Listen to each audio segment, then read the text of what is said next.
Good morning and welcome to another episode of Spill the Tea with Mr. Narva. I'm here in room 110, my new room down here on the first floor of Northwest High School. So to the move to remote learning, I've done a lot of thinking about what we can do to help you guys be successful when you're coming into your online classes.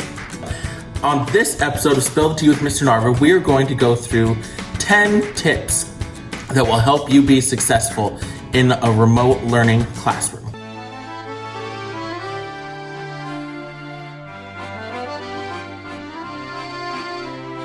Tip number 1, get a planner.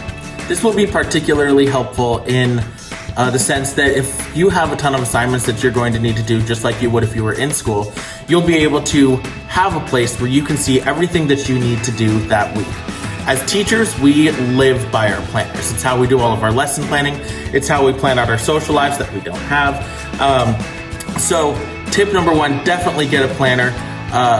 It'll literally save you so much stress. Tip number 2, get a virtual partner.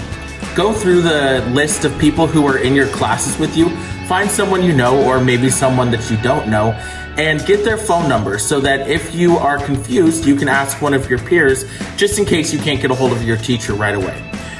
This will also be great because you guys can work together through assignments that maybe one of you is having trouble with while the other one is stronger. And what a perfect segue into tip number 3.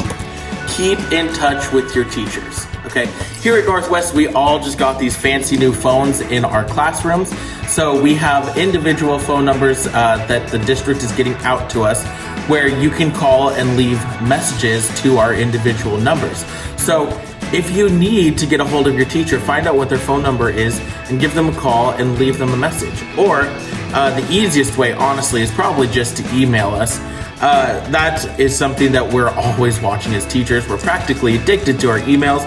So send us an email and we definitely will try to get back to you as fast as you can. I always check mine in the morning, in the afternoon, and then basically the rest of the day. So yeah, send an email if you have questions or just want to get in touch with your teacher. We are here to help you. Tip number 4 is to mess around with the Teams app. Teams is primarily what we're going to be using to keep in touch with you guys, to get you guys your assignments, and to teach you guys through virtual classes from here at Northwest High School.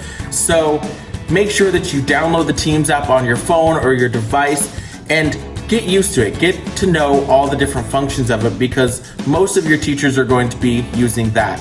So become super friendly with Teams. So tip number 5 is to use headphones. You can see I have my headphones in right now, but when you are at home, we know that there's a lot of stuff that could be going on. Dogs are barking, babies are crying, trucks are crashing in front of your house, I guess. So use headphones to block out any of that unnecessary sound so that you can really concentrate on class and getting all of the information that you need to be successful. Tip number 6 is to study in the same place that you study every single day. For example, when we first went into remote learning, my spot was always a certain corner in my room where I'd set up a desk so that I could shoot these videos. And that's where I was every day when I was working. That was my workplace. I associated that with work. So find that place in your house, preferably a quiet place where you can really concentrate and it's your happy place to go to for when you're logging into your virtual classes. So tip number 7 is to have a notebook for every single class that you are enrolled in for this school year. And honestly, I would probably say you can do this for even when you are participating in in-person classes.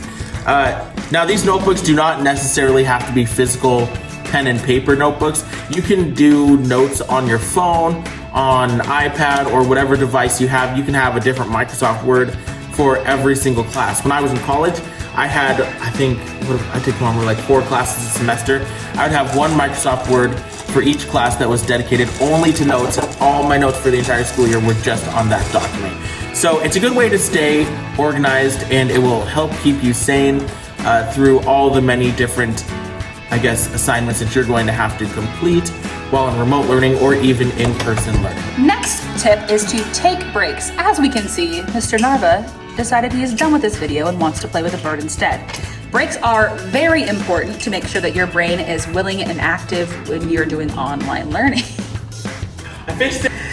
I really did. If you overwhelm yourself with too much work, you cannot focus.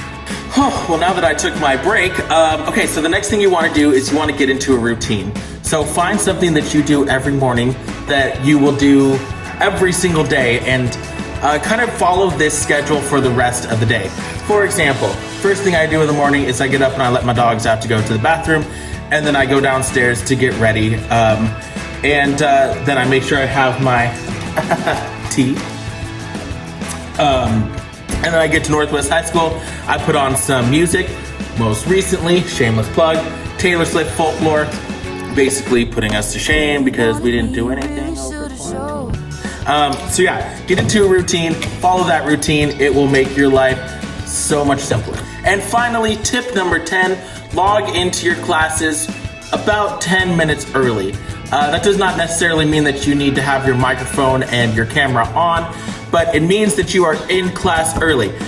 When I was in cadre, which was my master's degree program, they told us that if you are not early, you are late. The same sense goes with this. So make sure you are logging in early and you are ready to go. That way you're not rushing to get your stuff together as class is starting. And there you have it. Those are the 10 tips that I can give you for being successful in a remote learning environment.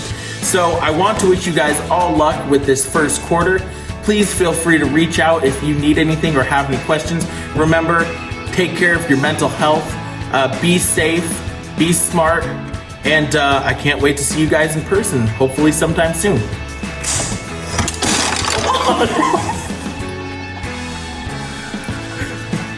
That was the most intense high five I've ever seen.